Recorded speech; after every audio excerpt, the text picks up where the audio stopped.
It's over and I'm not happy about it. Hi, hello everyone, my name is Jer and I don't know England, I only know Gawdland. The Drag Race UK vs. the World Season 3 finale has finally hit us. I am unwell about it. I was enjoying this season so much. I wish it was a little bit longer, but alas, here we are. Today I've got equal parts of pomegranate juice and lemonade in here. We're gonna do a clear soda.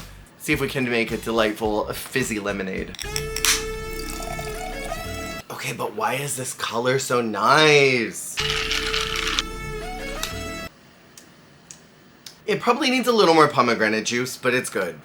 I don't want to do this because that means that it's officially over. We're going to be talking about the finale episode of Drag Race UK vs. the World Season 3 today. I'm going to structure things a little bit different today because I'd like to take a walk through these queens' journeys on Drag Race by recollection of their progress on the show and how they improved this time around. But first I would like to give some flowers to Tia Coffee, our Season 2 winner, who came out looking absolutely spectacular. Feel however you feel about Tia winning Season 2, but there is no denying that she ticks a box with RuPaul. He understands where she's coming from in drag and he connects with that. And at the end of the day, that's what matters more than anything. I loved this finale eleganza. She looked so good in this latex-esque dress. It was giving me very Cherry Valentine vibes. And Cherry is someone that Tia put a lot of effort into celebrating in UK vs. the World. I don't know if this was a tribute to her, but I really like the shape of this. It looks great on her.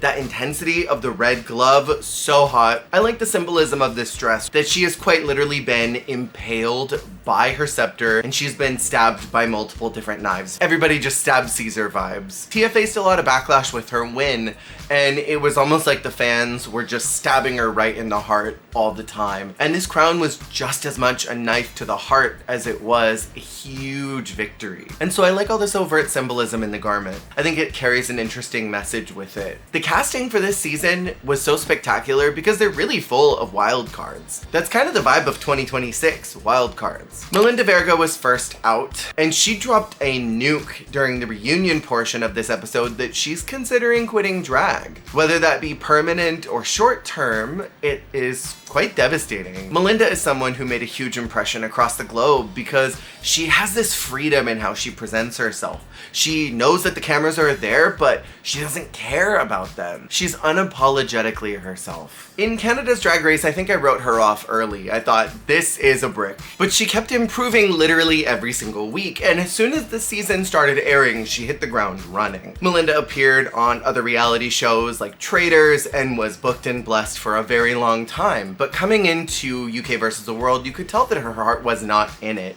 You could tell that she was a little distracted and was not giving what needed to be given to the highest level of givitude. And there's a phenomenon that happens with creatives when you are churning out so much content for them and they are consuming everything and you continue that cyclical relationship, there's a point of burnout that you hit. And I think that's where Melinda's at right now. She said she wants to take care of the person underneath the drag. And I think that's smart that she recognizes that she's seeing, I'm doing a lot. Maybe it's time for me to take a step back. Maybe not fully quit, but reevaluate what it is that I'm doing right now. Drag is a lot. Drag hurts your body and it can hurt your soul to be constantly creating. Especially when you're a public creator like Melinda is or any of the Drag Race queens. Your life is no longer private. You have nothing that's yours. So you kind of have to take a step back and figure out what's mine. What's my thing? What do I share with the world and what do I keep? And I think that maybe is where she's at right now. I'm hoping the best for her. I liked her reunion look. It was very 80s wedding to me. I swear my mom had that hairstyle when she got married. And then for her finale eleganza, I love this play on the Filipino flag as well as the Canadian flag because it incorporates that iconic color blocking of the Canadian flag but has that beautiful gold that is seen in the Philippines flag. I like the structure and intricate folds that are happening with all of that ruffle, the feathers that are going on in the gold. I love the crown. It is all such a cohesive and magical look. It looks like a character in a fantasy film. Minty Fresh, second eliminated, came in with a lot of high expectations from fans. In Drag Race Philippines Season 1, I found Minty to kind of struggle. And while her energy was refreshing, that she was a little bit more of a mutable personality, I didn't think that she was going to suddenly bring all of this personality and character to UK versus the World. I think the problem with the Rude Judge seasons is that you have to be charismatic to the tens. And Minty is a different kind of charismatic. She's reserved. She's a little quiet, not shy, but she just doesn't say everything. She keeps a lot of her cards close to her. And we saw that happen in the reunion where she is discussing the victory that Fontana had after Minty's elimination, that little dance moment, and they hashed it out a bit. And when Michelle asked if she accepted it, Minty said, "I'm processing." And that's Minty as a human being, I think. She pulls back and she looks at everything and has to really think about it and get her brain around it. She's an analytical drag queen. And those kind of characters don't really do that well in front of RuPaul. You can't think too much. You kind of just have to go. I honestly think that Minty would have done better in Drag Race Philippines Slajon Royale. I think that because she already has a rapport with Mama Pao, I think Pao would know how to draw out some of that talent that Minty has and connect it to those challenges they were given. Plus, they were a lot more visual-based challenges in Slajon Royale. I don't know if this was the right environment for her. I would have flipped her with someone like a Venus or an Arizona. I think that Arizona would have done so good in front of RuPaul and probably would have gone all the way to top 4. Where Minty, I think, would have done really well in Slajon Royale, considering the challenges were not so much the kinds that she's not very good at. And I think those runway prompts would have been a little better for her to connect to. This finale look is the most severe. I love this feather and leathers. I think this color looks spectacular on her. The makeup is puss. I like the hardware. She looks punk. She looks kind of gothic. And she knew that she looked Serena Morena, third out, is our Miss Congeniality this year. I think totally deserved because she is the most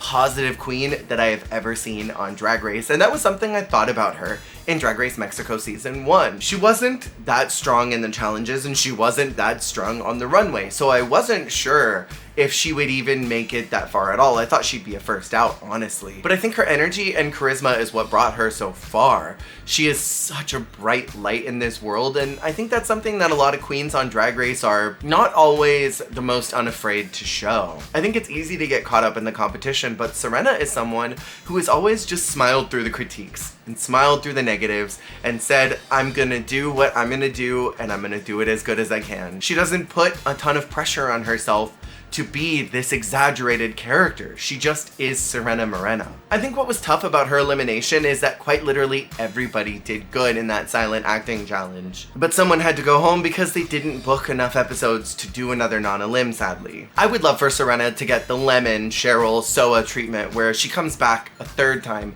maybe for a Mexico All-Stars or a Latino Royale. I think that she is so talented and is such a sparkly personality. This is someone that I would like to see come back. For her eleganza look, it was giving watermelon to me with those chunky rhinestones. I love the shape of it. That hair is so Latina glamorosa. She looks like a telenovela star that is about to get an award. But I loved her reunion look more than anything. That iridescent guava color on that Nude Illusion corset bodysuit.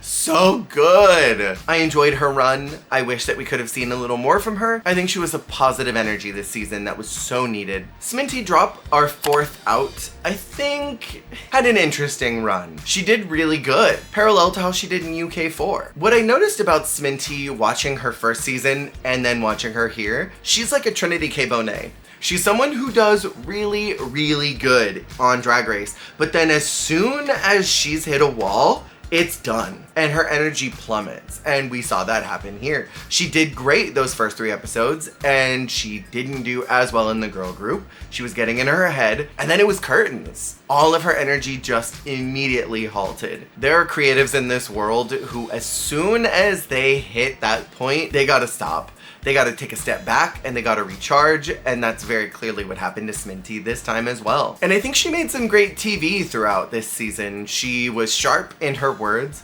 she did not put up with any shenanigans, and she called things out the way that she saw them. I think she was unafraid to be real. And I think in current reality TV, the metrics kind of align themselves for you to be as congenial and non-problematic as possible, to be non-confrontational, because the editors can use your attitude however they want to and then sort of paint you in any direction they would like. That could come back as anger from the fans, and then you'll be attacked online. And I think that most queens that go on Drag Race are just afraid to be honest and to not hold back. But Sminty was not afraid at all. She just 100% said what was on her mind. And I loved that. For her finale eleganza, she was doing a tribute to her moth look. I like how gross and drippy it all is. I definitely see the inspiration from that moth look. Second time it's been referenced. This is her blue prolapse dress like Fierce did. I like the shape and structure of it. It is a little more low-key for a finale, but I don't know if I horribly mind that. It's a soft slay. Zahira, our fifth out, looked stunning this week on the runway. I loved her Union Jack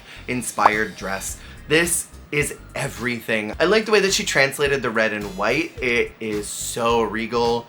It looks like it's going to an opera. And then that little peekaboo slit in the front, so hot. Look is the slay. Zahira had excellent fashion game this time around, but I'll be so real, I did not watch her original season. When UK season 6 came around, I think I was just a little burnt out on the UK. I don't like RuPaul as the host on that season. I would much rather someone else come in and take over. I didn't know how she would perform this season because I had no comprehension of her original run. She blew me away every week with her fashions. I thought she could have had at least one win by the time that she was eliminated. I think that she was such a fun character, and much like Sminty, I think she wasn't afraid to make moments. She wasn't afraid to speak her mind. She didn't hold back or be reserved in any way. I love Zahira, and I have become a fan. The Only Naomy, our sixth out, is another queen that I had absolutely no reference points for. I haven't watched Drag Race Germany. I probably will sometime in the end of May, so keep an eye out for my podcast when that happens. For me, I thought she'd be just another leggy fashion queen.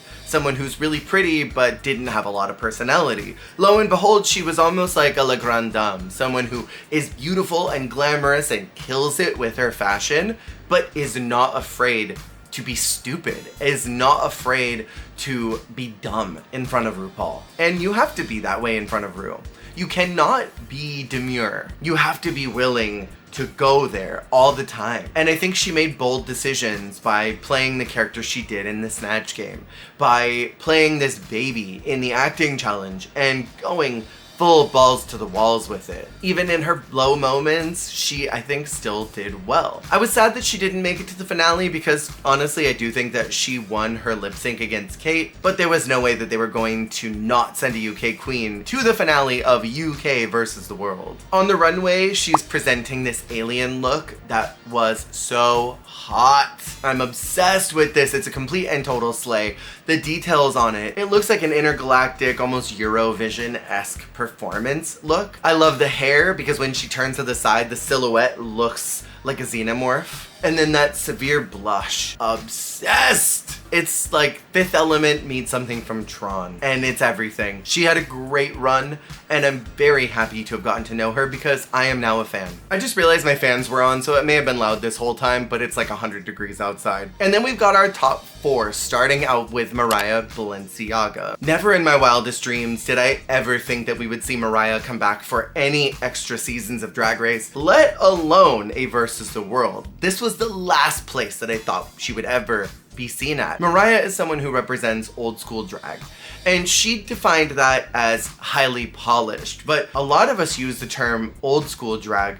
We're talking about pre-Drag Race drag, pre-season 5 specifically Drag Race drag. Because up until season 5, I think a lot of those queens had already been in the bar circuit, they had already been performing, they had been doing Celebrity Illusion, what have you. By the time season 5 came around, we started having more kids of Drag Race. People who saw Chanel and Raven and Tyra then thought, I'm gonna do that too. And there's nothing wrong with that, but there's a certain level of awareness that the queens have now that come onto the show. Queens that were doing drag before Drag Race tend to have a different eye when they are approaching their drag, when they're approaching their character and personality. Her presence here was something that was so needed. We needed a queen in this cast who brought that motherly vibe, that old school aesthetic, and has an awareness of someone who doesn't really think too much about the TV, that doesn't care that the cameras are watching them, in a very similar way to what Melinda does. They just do what they're doing and they don't care because they're there to entertain and to perform. I think her run in All Stars 5 was so good.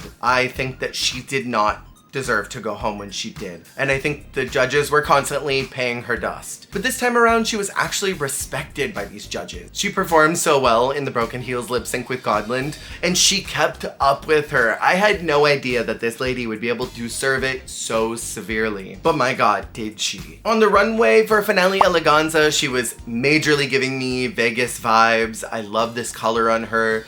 The feather headpiece, stunning. She is giving glamour, and the look is a slay. Fontana is our next out, a finalist 2 times that she's been on Drag Race. I live, I laugh, I love. I was obsessed with Fontana in Drag Race Sweden, and I'm still obsessed. Before the season aired, I knew that she was gonna make the finale because she's that good. She's charismatic as hell, her fashion game is always on point, she knows who she is, and she's unafraid to be wacky. I knew that Fontana would connect with Rue because she's got that energy that Rue loves. And I think she didn't take herself too seriously when she was in front of Rue. I think what's also brilliant about Fontana is her vulnerability with her fellow contenders.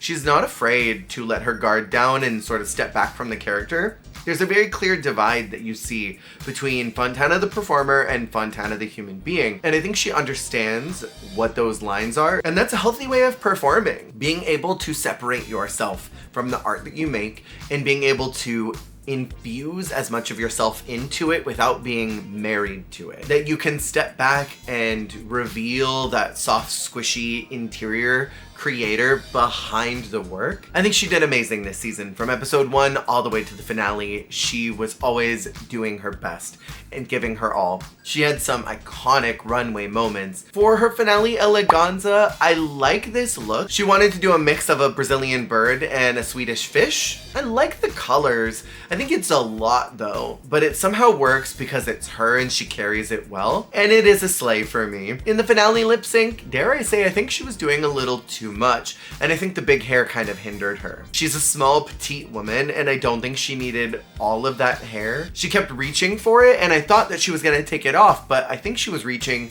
to support it. I think there was just too much going on there. Maybe she only needed 2 bags of wig instead of 4. And sadly, I think she did lose that lip sync, even though I really wanted her to go to top 2 and have that moment with Gawdland where they start the season with a lip sync and then end it with a lip sync. I think that would have been fierce. I'm very happy that she made it to the finale because I was rooting for her to get there from the start, and I hope that we see more from her. Kate Butch is our runner-up, and I will be so real, I don't remember a lot of UK 5. I loved Kate her first time around, but the judges, I felt like were always dismissing her because they had their eyes on other players in the room. And I think they always looked at Kate with a very specific lens, not appreciating her drag, not appreciating necessarily what she was bringing to the competition. This time around, much like with queens like Mariah, I think they saw their star power underneath everything else. And so I'm glad that she got an opportunity to shine. In the reunion, she had my absolute favorite reunion look I have ever seen. It was so Lucille Ball meets like Chiquita Banana Lady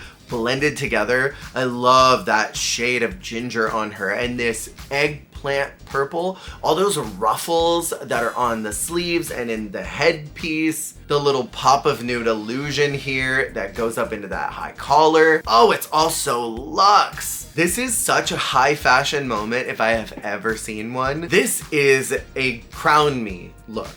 I love that rouging that's in the center. Oh, this gown, whoever constructed it, did an excellent job. And I have fabric that is in that color and I was going to make a look inspired by it, but sadly I was patterning by hand and I made it a little too small. It just didn't work out in time. Anyways, that look was my favorite from the reunion, and then in her finale Eleganza, she once again knocked it out of the park. I love this English rose look. Did she thorn those tights? This crimson color looks absolutely stunning. I think that soft lace on the sleeve is another great fashion moment.